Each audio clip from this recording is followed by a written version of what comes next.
आइए अब देख लेते हैं यहाँ पे सेकेंडरी मेमोरी।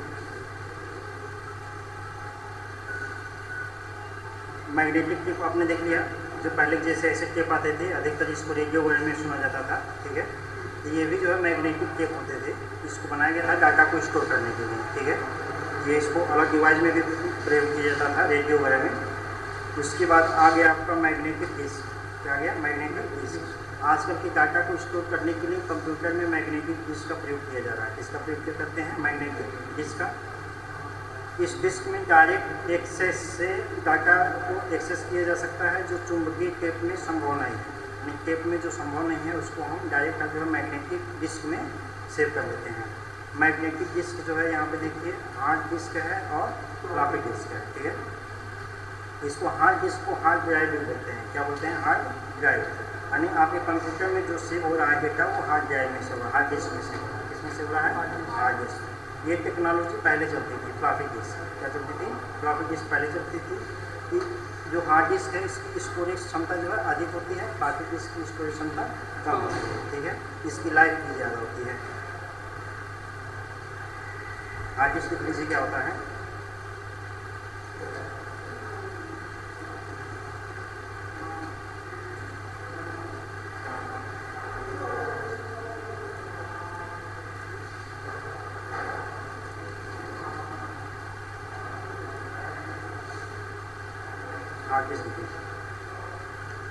हार्ड डिस्क का विकास कंप्यूटर में डाटा को स्टोर करने के लिए किया गया था। आजकल इसका प्रयोग कंप्यूटर से आगे बढ़कर कई क्षेत्रों में हो रहा है।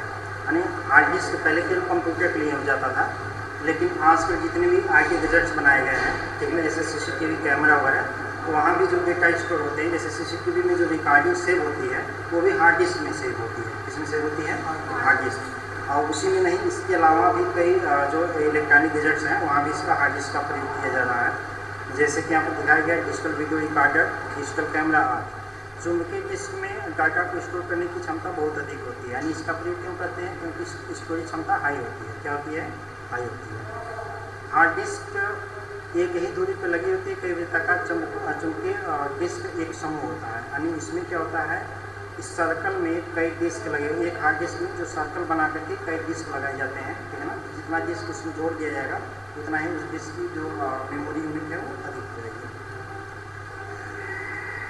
देखिए हार्ड डिस्क यहाँ पे अंदर से, ये अंदर का पार्ट दिखाया गया है, ठीक है ना। ये अंदर से दिखने के कंप्यूटर खोल दिया जाए तो कंप्यूटर का हार्ड डिस्क जब ओपन करेंगे तो इस प्रकार से दिखेगा। इसमें अलग अलग सेक्शन बनाए गए हैं। तो जो डेटा सेव होती है आपका, यहाँ पे जो सर्कल दिख रहा है, प्लेट दिख रहा है, इसी में सेव होती है, ठीक है ना। इसमें आपके टैग भी होते हैं, टैग में सेक्टर होते हैं, ठीक है ना। सेक्टर इस प्रकार से इसको विभाजित करके इस पर सेव किया जाता है। फ्लॉपी डिस्क देखिए क्या होता है। फ्लॉपी डिस्क एक वृत्ताकार डिस्क होती है जिसके दोनों तरफ मैग्नेटिक पदार्थ चढ़ा होता है। इसका प्रयोग CD की तरह किया जाता है। इसके लिए एक ड्राइव की आवश्यकता होती है जिसे फ्लॉपी ड्राइव कहा जाता है। यानी इसको चलाने के लिए एक ड्राइव होती है, ठीक है ना, जिसमें वो प्लास्टिक की बनी होती है और मैग्नेटिक टेप की तरह उसमें चुंबकीय तत्व लगाए जाते हैं जिसको डेटा को स्टोर करता है। फ्लॉपी डिस्क में डाटा ट्रैक एंड सेक्टर में स्टोर होता है। यानी ट्रैक एंड सेक्टर ये हर एक जितने भी ड्राइव हैं उसमें चलता है, ठीक है ना। टैग होंगे उसमें सेक्टर बना करके उसमें डाटा को स्टोर किया जाएगा और यही नियम आपका हार्ड डिस्क में भी होता है, ठीक है। कॉम्पैक्ट डिस्क देखिए, CD कॉम्पैक्ट का CD का पूरा नाम होता है कॉम्पैक्ट डिस्क। ये अधिकतर पूछा जाता है कि CD का फुल नेम क्या है। तो कॉम्पैक्ट डिस्क विशेष प्रकार की डिस्क होती है जिस पर डाटा एक ही बार राइट किया जाता है। यानी वन टाइप जिससे होता है यूज एंड थ्रो, लिखो और फेंको, समझ आया ना। वैसे यूज एंड थ्रो का इसमें प्रयोग किया जाता है। एक बार डाटा राइट कर दीजिए, उसको बार बार रीड करिए, मतलब उसको एक बार राइट करने के बाद बार बार जितने आप पढ़ सकते हैं उसको पढ़िए, फिर उसमें दोबारा राइट नहीं किया जा सकता है। यानी इसको रीड कई बार कर सकते हैं, राइट दोबारा नहीं कर सकते। CD का काम पहले से डिजिटल ऑडियो रिकॉर्डिंग को स्टोर करना था, लेकिन अब इसका प्रयोग सभी प्रकार के डेटा को स्टोर करने के लिए हो रहा है, ठीक है। एक सामान्य CD लगभग 600 MB से लेकर 700 MB डाटा स्टोर कर सकती है। अब तो मार्केट में अलग अलग कंपनियाँ जो है स्टोरेज के हिसाब से उसकी स्टोरेज बढ़ा दी गई है, ठीक है। और इसका प्रयोग पहले जो है केवल ऑडियो वीडियो के लिए, रिकॉर्डिंग के लिए किया जाता था, लेकिन आज के समय में इसमें किसी भी प्रकार का डेटा हो, जैसे कंप्यूटर का भी डेटा हो, आपका फाइल है कहीं भेजना है तो उसको डिस्क में सेव करने के बाद उसको कहीं भेज सकते हैं तो डाटा उनको प्राप्त हो जाएगा। ठीक है, यानी डाटा का ट्रांसफ़र इसके माध्यम से आसानी से किया जा सकता है। अगला होता है डीवीडी यानी डिजिटल वर्सटाइल डिस्क। ये क्या होता है? फिलिप्स और सोनी द्वारा 1995 में डीवीडी ऑप्टिकल डिस्क का आविष्कार किया गया था। ठीक है ना, डीवीडी का आविष्कार कौन किया था? फिलिप्स और सोनी, ये सोनी कंपनी है। ठीक है ना, 1995 में इसका आविष्कार किया था। एक डीवीडी में अधिकतर 4.7 GB गीगाबाइट डेटा को स्टोर किया जा सकता है। ये जब यूनिट पढ़ेंगे, ठीक है ना, तो यूनिट आपकी सबसे छोटी यूनिट इकाई से शुरू होगी, बिट से। ठीक है ना, जो बिट बाइट MB GB ऐसे बदलते बदलते जाएगा। ये आपका एक चैप्टर ही है। तो इसमें जो यूनिट होता है उस 4.7 GB तक का डेटा स्टोर कर सकते हैं। और CD में कितना कर सकते हैं? 600 से लेकर के 700 MB, यानी 1 भी GB डेटा स्टोर नहीं कर सकते हैं, क्योंकि 1 GB में आपका 1024 MB होता है। समझ आया ना? यहाँ 1 भी GB का नहीं है, तो इससे अधिक डेटा को जो है स्टोर किस में कर सकते हैं? DVD में कर सकते हैं। उसके बाद होता है BRD, मतलब ब्लू रे डिस्क। या सिंगल लेयर ब्लू रे डिस्क में 25 GB और डबल ब्लू रे डिस्क में 50 GB डेटा स्टोर किया जाता है। अगर सिंगल रे है तो उसमें कितना करेंगे? सिंगल लेयर में 25 GB और डबल लेयर है तो 50 GB का डेटा स्टोर कर सकते हैं। अब देखिए मेमोरी यूनिट आ गया आपका। मेमोरी यूनिट इसको पढ़ लीजिए। मेमोरी यूनिट बता गया है, ये बहुत इंपॉर्टेंट चैप्टर है और इसमें से क्वेश्चन आपके बनेंगे। और ये आपके कंप्यूटर में डेटा को सेव करने के लिए बहुत ही यूजफुल है। ठीक है, डाटा को कन्वर्ट करना है यूनिट में, छोटा करना है, मैक्सिमम करना है, मिनिमम करना है डेटा को। ठीक है ना, कंप्रेस करना है, तो उसमें बहुत ही यूज होगा। यानी कंप्यूटर में आजीवन जब भी कंप्यूटर में मेमोरी का आप यूज करेंगे तो वहाँ पर आपको यूनिट का समझदारी होनी चाहिए कि कितनी यूनिट का कौन सा डेटा है। ठीक है, एग्जाम्पल के तौर पे मान लीजिए चलिए एक फ़ोटो है। क्या है? फ़ोटो। ठीक है, तो फ़ोटो को अगर सेव करते हैं तो परमानेंटली सेव होगा। तो जो परमानेंटली सेव होगा सेकेंडरी मेमोरी में सेव होगा। जब सेकेंडरी मेमोरी में सेव होगा तो किसी ट्रैक पे किसी सेक्टर पे सेव होगा। ठीक है ना, जैसे मान लीजिए एक मेमोरी है तो वो आपका 256 GB की है। ठीक है, तो 256 GB की अगर हार्ड डिस्क आपका है तो इसमें अगर कोई फ़ोटो सेव करते हैं तो 50 MB लिया। कितना लिया? 50 MB। तो इसका कहीं ना कहीं डाटा आपका कहीं ना कहीं घेरा, वो फ़ोटो जो है उस आपके कंप्यूटर में कहीं ना कहीं सेव है, तो उस जगह को जो है वो फिक्स किया हुआ है, कवर किया है। ठीक है ना, इस प्रकार से हम देख लेते हैं कि आपके जो कंप्यूटर में जो डाटा सेव होते हैं तो कौन से डाटा कितनी जगह को कवर करते हैं, ये आप जो पता लगा सकते हैं कंप्यूटर की यूनिट से। ठीक है, देखिए यहाँ पर दिया गया है कंप्यूटर का यूनिट, उसके बाद दिया गया है शॉर्ट नेम, उसके बाद दिया गया है इसका कैपेसिटी। ठीक है ना, तो ये बाइनरी लैंग्वेज होता है। हमेशा हम आपको बताएं कंप्यूटर किसको पहचानता है? 0 और 1 को, इसको बाइनरी लैंग्वेज कहते हैं। ठीक है ना, एक होती है बिट। ठीक है ना, ये मशीनी लैंग्वेज में होती है। ठीक है, तो जो सबसे कंप्यूटर की जो सबसे स्मॉलेस्ट यूनिट है, सबसे छोटी यूनिट, सबसे स्मॉलेस्ट यूनिट कौन सा है?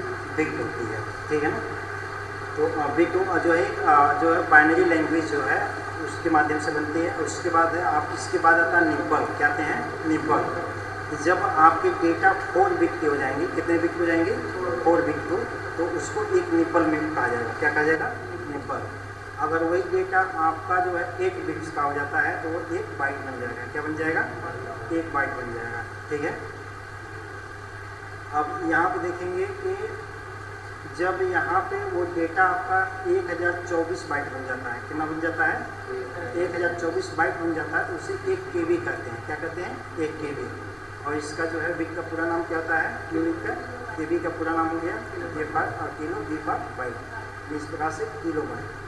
यानी जब 1024 KB का डेटा आप कंप्यूटर में बना लेंगे तो जब इसको स्टोर करेंगे तो वो 1 KB में सेव होगा। ठीक है, और जब आप कंप्यूटर में 1024 KB बना लेंगे तो जब इसको स्टोर करेंगे तो वो 1 MB में सेव होगा। MB का पूरा नाम आपका मेगाबाइट। इसके बाद है जब आप 1024 मेगाबाइट बना लेते हैं तो 1 GB गीगाबाइट में कन्वर्ट होता है। इसी प्रकार ये प्रक्रिया जो है 1024 चलती रहती है। समझ आए? और ये जो प्रक्रिया देखिए लास्ट में कहाँ तक जाती है? लास्ट में आपका फिर गया है जियोबाइट में। किया गया है जियोबाइट। तो यहाँ भी GB का प्रयोग हुआ और यहाँ भी GB का प्रयोग हुआ है। 1 GB यहाँ है और 1 GB यहाँ है, बीच में भी है, ठीक है ना। तो यहाँ पे जो है गीगाबाइट है, क्या है गीगाबाइट। और जो सबसे लास्ट सबसे मेमोरी बड़ी है वो क्या है जियोबाइट, ठीक है ना। जैसे लोग कहते हैं हमारे कंप्यूटर में जो है 1024 GB यानी 1 TB, आप देखेंगे जब 1024 GB ले लेंगे तो 1 TB में बदल जाएगा, यानी कि 1 टेराबाइट में बदल जाएगा, समझ आया ना। तो यहाँ तक कि मेमोरी कंप्यूटर में कोई यूज़ नहीं करता है, ये अधिकतर जो है बड़े बड़े कंपनियों की जो डेटा होती है उसको सेव करने के लिए किया जाता है, ठीक है ना। या सुपर कंप्यूटर वगैरह है तो उसमें जो है अधिक से अधिक मेमोरी का प्रयोग किया जाएगा। अधिकतर आपके जो जनरल ये लैपटॉप और डेस्कटॉप हैं वो GB और TB यहाँ तक की सीमित है, समझ आया ना। तो ये अब ये देख सकते हैं कि कंप्यूटर में जो सबसे छोटी यूनिट है, सबसे छोटी यूनिट क्या है बिट हो गई, और सबसे बड़ी यूनिट क्या हो गई जियोबाइट हो गया, क्या हो गया जियोबाइट। तो जियोबाइट किससे मिलकर के बना होता है 1024 BB से, इससे मिलेगा 1024 जब BB बन जाएगा, ठीक है ना। BB का पूरा नाम होता है ब्रोंको बाइट, ठीक है ना। तो आपका जो है बन जाएगा वो 1 जियोबाइट, ठीक है। इस प्रकार से आपको कंप्यूटर यूनिट में सबसे छोटी यूनिट भी पूछ सकता है, या पूछ सकता है कि 1024 KB बराबर, वहाँ 4 ऑप्शन दे देगा, 1 TB, 1 ZB, 1 पेटाबाइट या 1 MB। तो जो आपका सही होगा उसको चुनना, समझ आया ना। तो आपको ये देखना है कि 1024 क्या मिल करके क्या यूनिट बना रही है, ठीक है ना। अगर 1024 GB मिल करके बनेगा तो 1 TB बन जाएगा, टेराबाइट बन जाएगा, ठीक है ना। या ऐसे पूछ सकता है कि 1 टेराबाइट में कितने GB होते हैं, ठीक है ना, कितने GB होंगे 1024 GB होंगे, ठीक है ना। ये क्वेश्चन को उल्टा भी पूछ सकता है, सीधा भी पूछ सकता है। फुल इसका सबसे छोटी यूनिट भी पूछ सकता है, सबसे बड़ी यूनिट भी पूछ सकता है, समझ आया ना।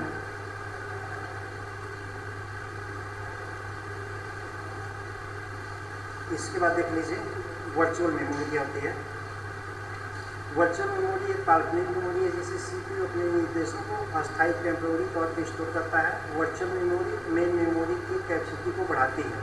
ये जो वर्चुअल मेमोरी होती है, जो मेन मेमोरी आपका रैम होता है, उसकी कैपेसिटी को ये बढ़ाती है। वर्चुअल मेमोरी का प्रयोग तब होता है जब किसी प्रोग्राम को चलाने के लिए मेन मेमोरी की कैपेसिटी कम पड़ जाती है। जैसे मान लीजिए चलिए आपका जो प्रोग्राम बन रहा है आपके कंप्यूटर में, मान लीजिए 16 GB मेन मेमोरी है, कितना GB है 16 GB मेन मेमोरी लगाया गया है, ठीक है। अगर उससे भी अधिक ज़रूरत पड़ गया तो वहाँ पे आपके सेकेंडरी स्टोरेज से कुछ जितना ज़रूरी होता है उसको ले लिया जाता है। इसको वर्चुअल मेमोरी कहते हैं, क्या कहते हैं वर्चुअल मेमोरी। और इसको ऐड कर दिया जाता है रैम में, इसमें ऐड करते हैं रैम में, रैंडम एक्सेस मेमोरी, ठीक है। तो वर्चुअल मेमोरी का काम होता है कि रैम की जो है इसको स्टोरेज को बढ़ाना, ठीक है ना, इसकी क्षमता को बढ़ाना। इसके आगे अब आप पढ़ेंगे हार्डवेयर, और हार्डवेयर तो आपने अभी तक पढ़ लिया। इसके अगला प्रोग्राम पढ़ेंगे अब सॉफ्टवेयर। सॉफ्टवेयर जैसे पढ़ लेंगे, सॉफ्टवेयर पढ़ने के बाद आपकी प्रैक्टिकल स्टार्ट हो जाएगी, ठीक है ना। अभी तक आपने हार्डवेयर पढ़ लिया, तो हार्डवेयर में क्या क्या पढ़ लिया आप, जो है IPOS। IPOS का पूरा नाम होता है इनपुट प्रोसेस आउटपुट और स्टोरेज। ये चारों चीज़ आपने पढ़ लिया है। जैसे कल के डेट में आपको पढ़ाया गया था IPS, यहाँ पे देख रहे हैं सभी डिवाइस पढ़ा दिए गए थे। देखिए IPOS दिखाई दे रहा है ना, IPOS ये बड़ा, इसको एक्सप्लेन कर लीजिए। इसका पूरा नाम क्या हो गया, इनपुट प्रोसेस आउटपुट और स्टोरेज, ठीक है ना। देखिए इनपुट में क्या क्या आते हैं, keyboard mouse OCR, optical character, VCR, OMR, MICR, दिखाई नहीं दे रहा है। जॉयस्टिक।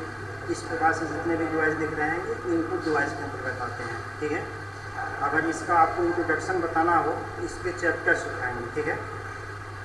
तो जैसे मान के चलिए आपको जो है यहाँ पे किसी एक का बताना है। जैसे मान लीजिए आपको आउटपुट में मॉनिटर का आपका परिचय देना है, तो इस प्रकार से देंगे। मॉनिटर IT गैजेट्स और कंप्यूटर का हार्डवेयर का एक आउटपुट डिवाइस है। यानी मॉनिटर क्या है, IT गैजेट्स भी है और कंप्यूटर के हार्डवेयर का एक आउटपुट डिवाइस है, ठीक है।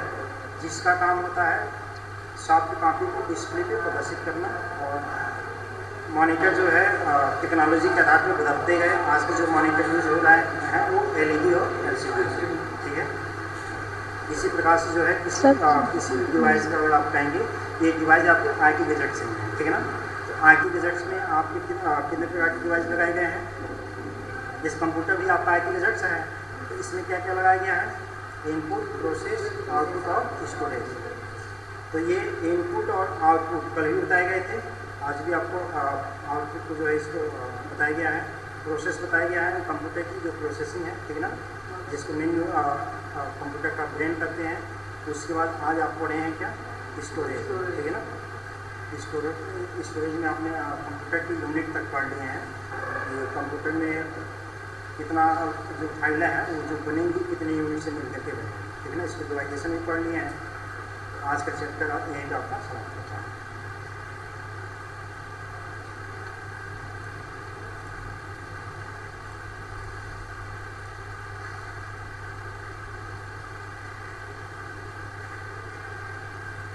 सर ये दिखाई नहीं दे रहा है, अच्छा स्क्रीन शेयर नहीं किया गया था आपका। चलिए, अगर ऐसी कोई दिक्कत आती है तो आप लोग जो है अपना माइक अनम्यूट करके बोल सकते हैं कि आपको दिखाई नहीं दे रहा था। स्क्रीन शेयर किया गया था लेकिन स्क्रीन शेयर नहीं हो रहा था। ध्यान नहीं दिए आज की वीडियो भी बना ली गई है, ये वीडियो आपको जो है